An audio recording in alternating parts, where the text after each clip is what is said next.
Transcrição iniciada. Hoje é dia 7 de fevereiro de 2023. Declaro aberta a sessão da segunda Câmara Julgadora do Tribunal de Impostos e Taxas. Hoje, nós temos a composição titular da Câmara, eu como presidente, o vice-presidente, Dr. Douglas Kuchoyama, a doutora Maria Alice Formigoni, Dr. Flávio Arantes, pela representação fiscal, Tabir Macedo. Nós temos hoje 4 processos em pauta. O primeiro processo da pauta, de relatoria do Dr. Douglas, vai ser retirado de pauta a pedido do relator. Estou deferindo, então, a retirada de pauta.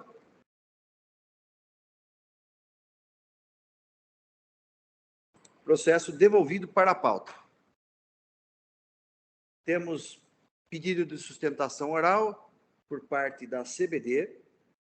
São 2 processos de minha relatoria. Presente aqui o doutor Vanderlei de Souza Júnior. Doutor Vanderlei, são 2 processos da CBD. Tem a mesma acusação fiscal, né? Então, eu proponho aqui que julguemos em conjunto.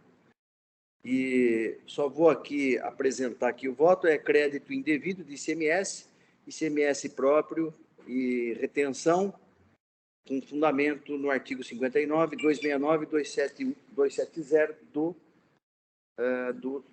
do RICMS, né?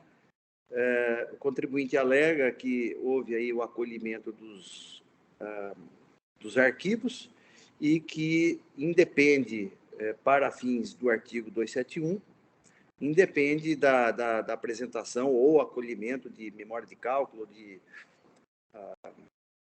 acolhimento de arquivos, tendo em vista aí o regime especial, etc. Tem aqui o relatório bem detalhista nesse sentido, né? Então, doutor Vanderlei, eu estou aqui propondo, a exemplo dos outros processos que nós julgamos também da CBD, estou propondo a conversão de julgamento em diligência, nos mesmos moldes dos outros processos, né? Então, eu abro a palavra para qualquer consideração do advogado. Pois não. Bom dia, doutor José Pérez. Como adiantado, nós somos de acordo com a conversão de diligência, acho que vai trazer subsídios importantes para o julgamento e até, como colocado, se for possível reservar minha palavra para quando o retorno ter esses subsídios, eu vou realizar a sustentação oral, trazendo os fundamentos até para atrapalhar o julgamento de hoje. Obrigado. Obrigado. Até porque vai ter elementos novos no processo, e então a sustentação oral vai estar aí garantida aí para o contribuinte. O processo está em discussão. Se alguém tiver alguma observação a respeito dos 2 processos, como o 038 e o 040, né? São os 2 processos. Podemos aqui debater os 2 ao mesmo tempo, não é? Assim, nós vamos já para o registro dos votos para ganharmos tempo aqui nos trabalhos.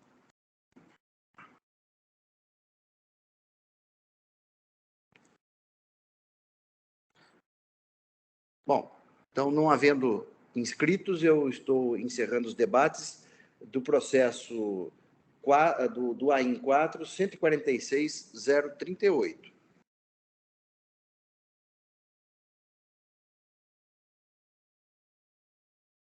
Estou encerrando os debates. Aguardo confirmação para quórum de votação.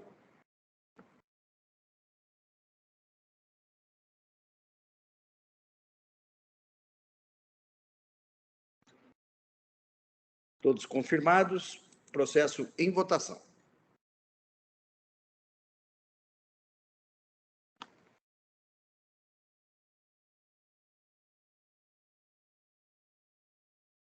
Votação encerrada. Proclamo o resultado do julgamento. Processo convertido em diligência à unanimidade.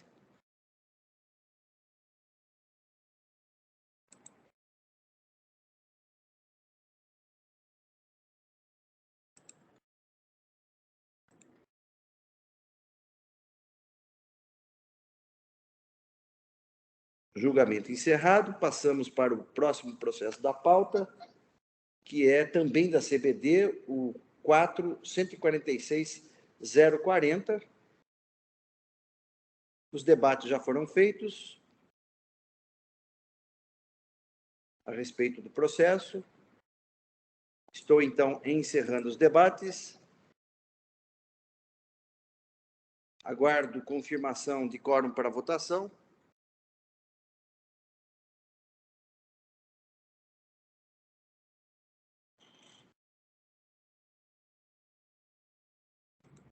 Todos confirmados, processo em votação.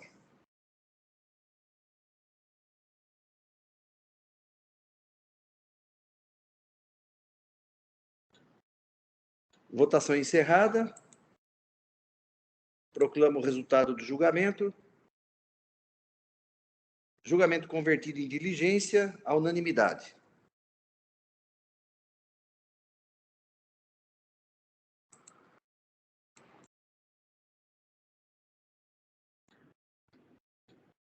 Julgamento encerrado.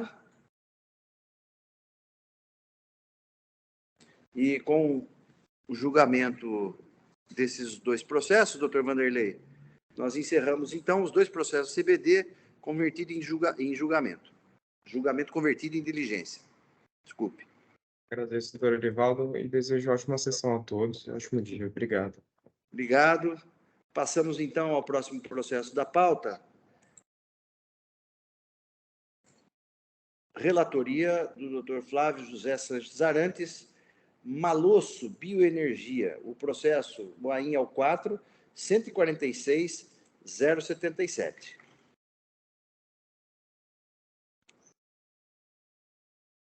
Não há pedido de sustentação oral, de modo que passo a palavra ao ilustre relator para que profira o seu voto.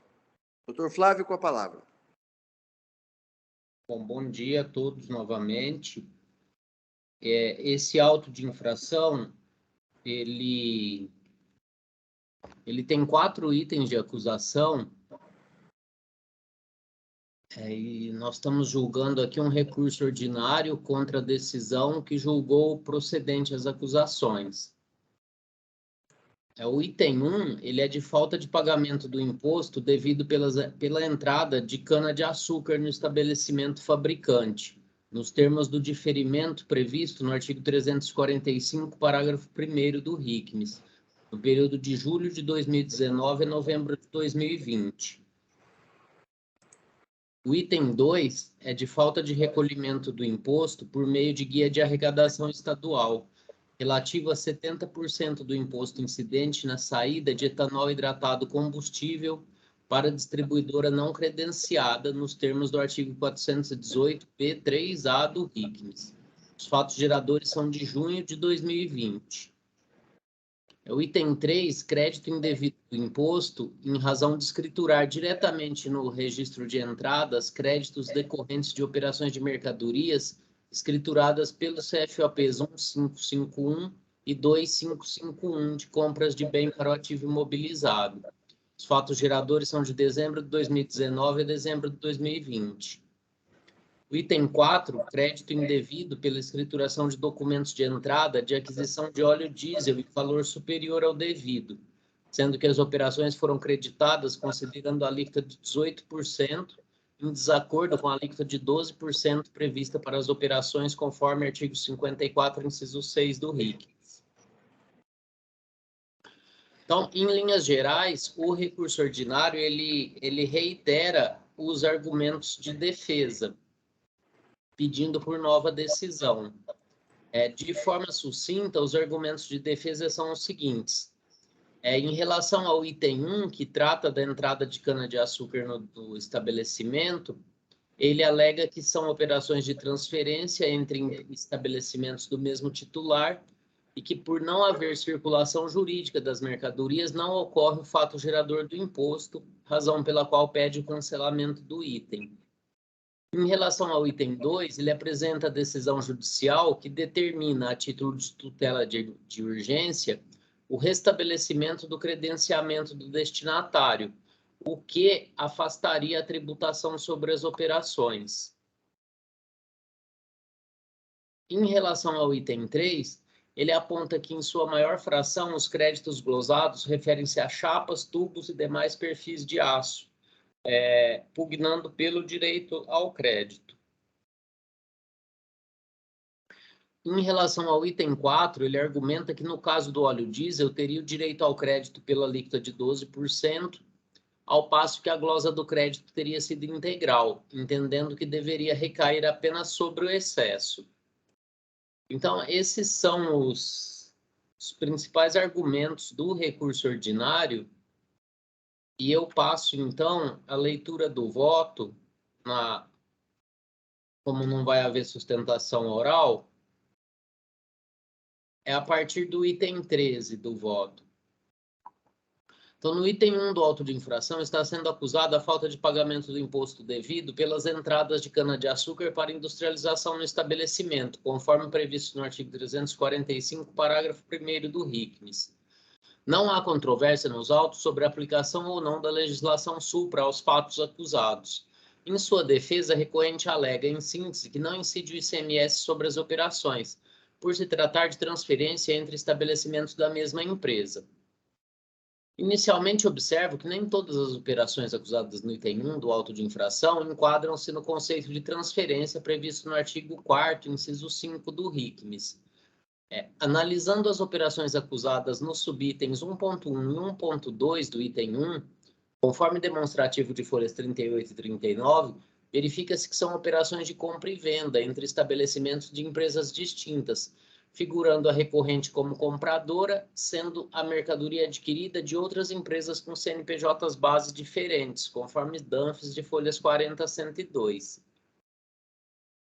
Portanto, no caso das operações de compra e venda dos subitens 1.1 e 1.2, as acusações são incontroversas, pois os argumentos de defesa não se aplicam a tais operações, de forma que, por tais fundamentos, fica mantida a acusação dos subitens 1.1 e 1.2.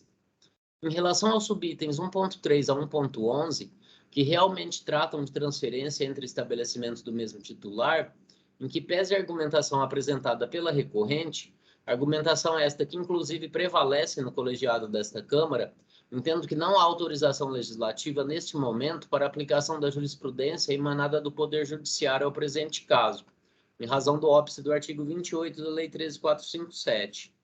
Nesse sentido, observo que esta também é a posição da Colenda Câmara Superior, em sua última manifestação sobre o tema. Aí eu transcrevo aqui o julgado de maio de 2022, aí em 4099-424, no qual a Câmara Superior manteve a acusação, quer dizer, no caso aqui, restabeleceu a acusação original, nesse mesmo tema. Então, desta forma, ficam mantidos subitens 1.3 a 1.11 do item 1, em razão do óbice do artigo 28 da Lei 13.457. Em relação ao item 2 do auto de infração, que veicula a acusação de falta de pagamento do imposto devido na saída de etanol hidratado combustível para a distribuidora de combustível não credenciada, a infringência apontada consta do artigo 418-B3A do RICMES, que estabelece que na saída de etanol hidratado combustível, para a distribuidora não credenciada, nos termos do artigo 418-A, deverá haver o recolhimento do imposto relativo à operação própria por meio de GARI, antes de promover cada saída. As operações acusadas são as 4 operações indicadas às folhas 162, que ocorreram entre 4 e 17 de junho de 2020. E a lide encontra-se delimitada a situação cadastral da destinatária Petrosil, não havendo outras questões a serem enfrentadas. Consta do banco de dados do posto fiscal eletrônico que a destinatária das mercadorias Petrosil encontrava-se na situação cadastral de descredenciada entre 4 de junho e 25 de junho de 2020. Em sua defesa, a recorrente apresenta a decisão judicial datada de 26 de junho de 2020, onde consta que a destinatária teria obtido a tutela de urgência para, aí abro aspas, para a decisão judicial, determinar o imediato restabelecimento do credenciamento da autora, fecho aspas. Em que pese o provimento judicial para o restabelecimento do credenciamento, De rigor observar que não houve determinação no sentido de retroagir os efeitos da decisão, tanto que o credenciamento foi restabelecido a partir de 26 de junho de 2020, em estrito cumprimento da decisão judicial, conforme comunicado de folha 177, publicado no Diário Oficial de 4 de julho de 2020. Não cabe aqui adentrar as questões de mérito debatidas na ação judicial que determinou o restabelecimento do credenciamento, mas apenas analisar os efeitos de tal decisão na situação cadastral da destinatária Petrosil. Inafastável, assim, a regra do artigo 144 do Código Tributário Nacional, no sentido de aplicação da lei vigente à época dos fatos, uma vez que a decisão judicial não alterou a situação cadastral da Petrosil entre a data do descredenciamento e a data da decisão, limitando-se a determinar o imediato e não retroativo restabelecimento, de forma que fica mantido o item 2. Em relação ao item 3, que acusa o crédito indevido na compra de bens para o ativo imobilizado, o fisco acusa que os créditos foram tomados diretamente, mediante escrituração no registro de entrada, de bens tais como máquinas de café, purificadores, climatizadores, suprimentos de informática e materiais de construção. Em sua defesa, a recorrente alega que os créditos são decorrentes principalmente de tubos e chapas de aço, conforme se verifica pela transcrição das informações das notas fiscais eletrônicas e demonstrativo, utilizados em equipamentos imobilizados da contribuinte. Da análise do demonstrativo, verifica-se que tanto os equipamentos citados pela acusação como as chapas e tubos citados pela defesa integram tal demonstrativo, tendo mesmo prevalência em termos de valores as operações de entradas de chapas, tubos e conexões. A recorrente entende que não está esclarecido nos autos se os créditos, mais especificamente os relacionados às chapas, perfis e outros materiais de aço, estariam sendo glosados por não se tratar de aquisição destinada ao ativo imobilizado ou por ter se apropriado do crédito sem se atentar para as regras do credenciamento específico no ativo imobilizado de 1,48 mensais. Destaco, nesse sentido, o trecho do relato de acusação que diz o seguinte, aí abro aspas para o relato de acusação. Ainda, nos casos em que cabe o direito ao crédito do ICMS nas mercadorias adquiridas para integração no ativo imobilizado, esta deveria ter sido feito como disposto no parágrafo 10 do artigo 61 do RICMES e na portaria CAT 25/2001, que tratam do SIAP. Desta forma, a acusação fiscal se deu pela falta de atendimento do disposto no artigo 61, parágrafo 10º do RICMES. Aí eu transcrevo aqui o artigo 61, parágrafo 10º. Aponto ainda que, conforme o item 60 da decisão de primeira instância, foram acrescidos às infringências os incisos 1 e 6 do artigo 66 do RICMES, que trata sobre o crédito, que é vedado o crédito relativo a mercadorias entradas para fins alheios à atividade do estabelecimento e para uso ou consumo do próprio estabelecimento. Assim, a acusação fiscal não adentra ao mérito individual de cada operação se há ou não direito ao crédito, considerando que, mesmo nos casos em que eventualmente exista direito ao crédito, não foi observado o procedimento administrativo próprio para a escrituração de tais créditos, ou seja, não foi elaborado o SIAP.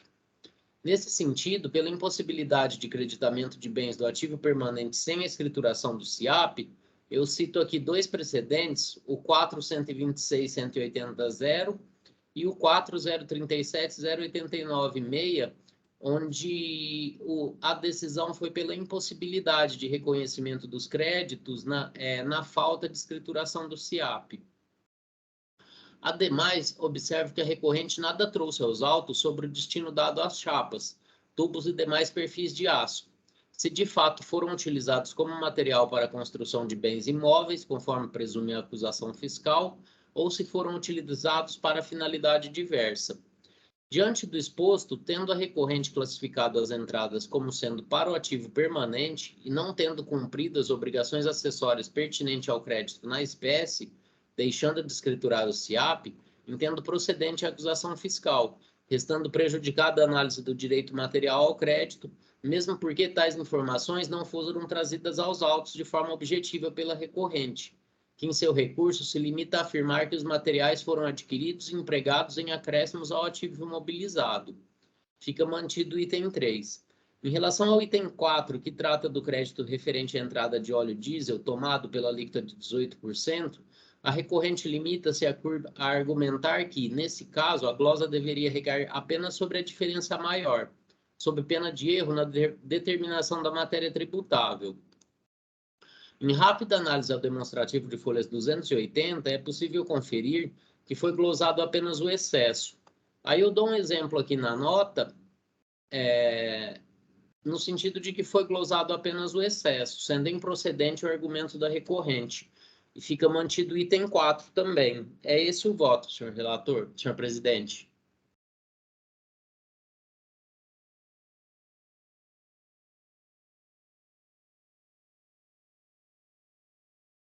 Está fechado o áudio, doutor Orivaldo. Desculpe, agora que eu vi. Parabenizo aí o doutor Flávio, ilustre relator, pelo voto proferido, muito bem analisado o processo. E eu tenho aqui um pedido de manifestação por parte da representação. Estou concedendo. O doutor Tabir pode registrar sua manifestação e apresentar aí seu parecer. Doutor Edivaldo, eu creio que seria mais interessante fazer posteriormente ao seu voto, né? Tá. Porque ela é referente ao voto, eu creio que seria mais proveitoso. Então tá bom. Então eu analisei aqui o processo e o voto do doutor Flávio, e a minha divergência, doutor Flávio, até pelos precedentes que eu tenho aqui na Câmara, julgado já, em relação aos itens 1.3 a 1.11, que se refere à transferência de mercadoria para estabelecimento do mesmo titular, eu estou divergindo, né? Então, eu estou dando provimento, não vou ler aqui o voto, que ele é longo, né? Tem muitas considerações, e os fundamentos são aqui longos, e eu não vou proferir, não vou ler, até porque os senhores já conhecem, né, meu posicionamento a respeito, mas eu estou dando provimento para cancelar esses subitens, por entender que não há incidência do ICMS, força principalmente da ADC 49, né? No mais, eu estou concordando integralmente aí com o doutor Flávio, né? Muito bem colocada a questão da decisão judicial, concordo. A questão dos subitens 1.1 e 1.2, que é realmente compra e venda. Então, eu estou concordando com o doutor Flávio para manter os itens 1.1, 1.2 e os itens integralmente, os itens 2, 3 e 4. Esse é o meu voto, já está registrado. E então, diante disso, doutor Tabir, eu passo a palavra, então, à representação fiscal para apresentar a sua manifestação. Obrigado, senhor presidente. Parabenizar o doutor Flávio pelo voto, senhor presidente, doutor José Pérez, pela manifestação. Acho que todos já sabemos, né? Essa aqui também é igualzinha à anterior, é realmente falando da questão da modulação dos efeitos da DC 49. Também creio que não há necessidade de ler. É só realmente nesse sentido do entendimento nosso, que por enquanto ainda não é aplicável, né? Mas é só para registrar mesmo essa manifestação. Eu agradeço a participação. Obrigado, Tabir. A gente tem conhecimento aí do posicionamento da representação fiscal, é uma questão aí de direito, né, que a Câmara Superior vai enfrentar, mas me parece, o doutor Douglas, não sei se pode me ajudar, mas parece que tem alguma coisa prevista para julgar, para definir a questão da DC 49 a respeito disso. Eu creio que essa semana que vai ser, o julgamento, a volta da sessão virtual começa agora, dia 10, se eu não me engano. Então, provavelmente, na semana que vem, nós já teremos alguma decisão um pouco mais firme. Então, e aí a gente pode uniformizar aí, né, o entendimento, inclusive a Câmara Superior, né, nos orientar aí nesse sentido. Muito bem, então, alguém Doutor mais? Orivaldo, eu gostaria de falar Pois não. que após a decisão aí que foi tomada em abril de 2021, na DCC 49, eu tenho votado no sentido da aplicabilidade dela, ou seja, da não incidência nas transferências entre estabelecimentos do mesmo titular. E nesse caso, eu acho que até uma coisa que chama atenção, esse auto foi lavrado em fevereiro de 2022, ou seja, o fisco já tinha conhecimento dessa interpretação, né? Então, acho que é complicado, apesar de que realmente a Câmara Superior, por maioria, né, não foi por unanimidade, votou no sentido da não aplicabilidade enquanto ainda estiverem pendentes de julgamentos e embargos, né? Mas para mim, assim, não posso assim ratificar, sabe? Uma ação fiscal já tomada com base numa interpretação que já está superada. Então, eu parabenizo o doutor Flávio também pelo voto, mas eu vou acompanhar o doutor Orivaldo. E também cumprimento, né, o doutor Tabir pela manifestação. Sobre a votação na Câmara Superior, tem duas vertentes lá. Tem uma pela manutenção das acusações e outra pelo sobrestamento dos julgamentos. Né? Na prática, me parece que não está sendo pautado, né? Os relatores não estão indicando para a pauta processos dessa matéria, mas decisão para não aplicar a legislação, para não aplicar o artigo 2º, inciso 1, não existe na Câmara Superior nenhuma manifestação no sentido de afastar o artigo 2º, inciso 1. Existem essas duas vertentes aí, para sobrestar o julgamento, que não tem previsão específica na lei 13.457, e para manter a acusação. Né? Então, a última decisão que foi proferida lá teve esses dois posicionamentos aí. Mas eu acho que para mim essa questão assim do tempo em que foi lavrado é bem sério, assim, é bem complicado. Então eu prefiro. A observação da Maria Alice é muito pertinente, porque o Supremo não vai reverter essa decisão, né? Não existe nenhum risco de cancelar, né? Então ela vai ser mantida, né? Se não der maioria para modulação, vai valer a partir da data, né? Não, não entendi. Precisa de um certo quórum para ter a modulação, né? E me parece que tem um risco de... Por enquanto, eu acho que pelo que eu li da modulação, elas estão meio empatado entre elas ser aplicadas aos processos administrativos judiciais desde a data até início de 2023, dali para frente começa a valer, e a outra é um ano e meio após o julgamento dos embargos e só para os judiciais. Mas está meio empatado. Eu tenho a impressão que, por um lado ou para o outro, vai acabar saindo essa modulação. Mas ela pode ser aplicável aos administrativos ou não, a depender do julgamento desses embargos aí.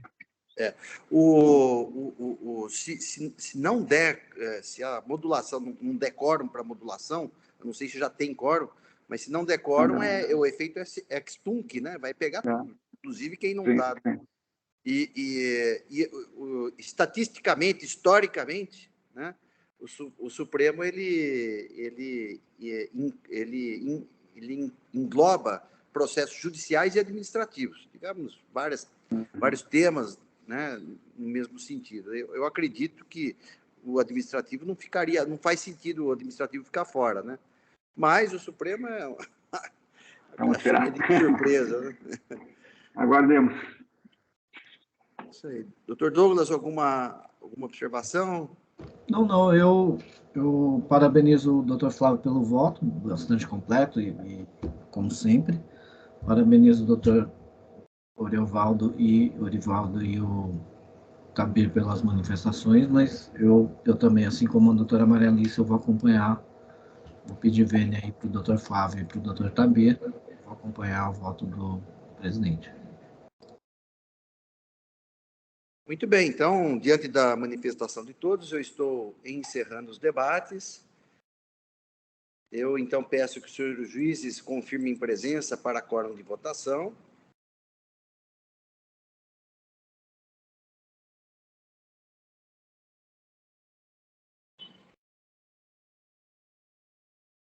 Todos confirmados, processo em votação.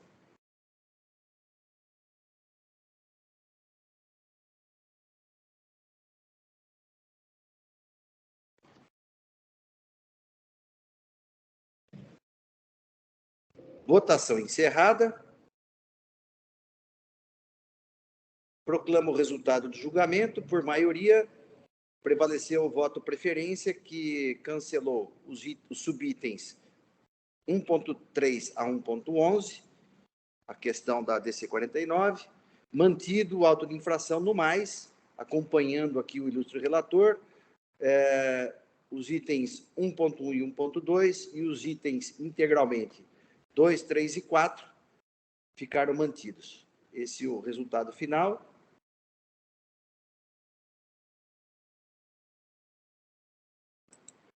Julgamento encerrado.